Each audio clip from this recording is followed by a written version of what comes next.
Saviez-vous que le Québec est l'un des seuls endroits au monde où la frontière maritime s'arrête avec la marée basse? Alors, je suis en compagnie d'Henri Dorion, qui est l'un des plus grands spécialistes québécois des questions territoriales. Il est géographe, il est juriste, il a été professeur, directeur du département de géographie de l'Université Laval.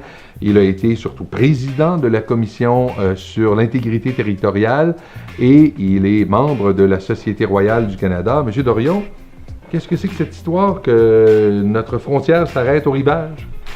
En effet, c'est quelque chose d'un peu surréaliste en un sens.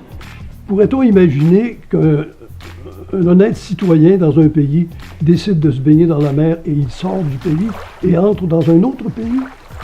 Ça n'a pas beaucoup de sens. Et c'est pourtant ce qui est arrivé en 1912. De sorte que le territoire, par une loi de 1912, le territoire québécois, a été délimité par référence à la rive, tout simplement. Ce qui n'a pas de sens au point de vue de la gestion du territoire. Le Québec pourrait construire des quais qui ne sont pas au Québec.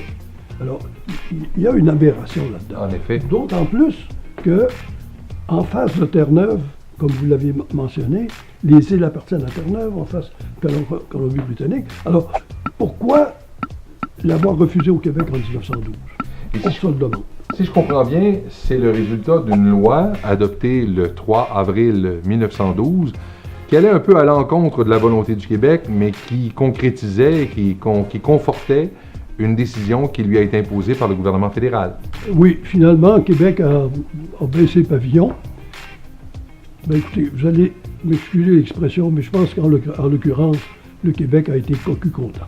Si j'ai bien compris, ça ne s'arrête pas là, puisque le gouvernement fédéral, plusieurs années plus tard, 2006 précisément, a décidé de négocier avec les Inuits du Québec pour l'usufruit et même plus des îles au large du Québec. Tout à fait. Les Inuits ont demandé l'usufruit d'un très grand nombre de ces îles, 80% ou à peu près, mais le gouvernement fédéral leur a accordé la propriété de ces îles, alors que cela avait été carrément refusé au Québec en 1912.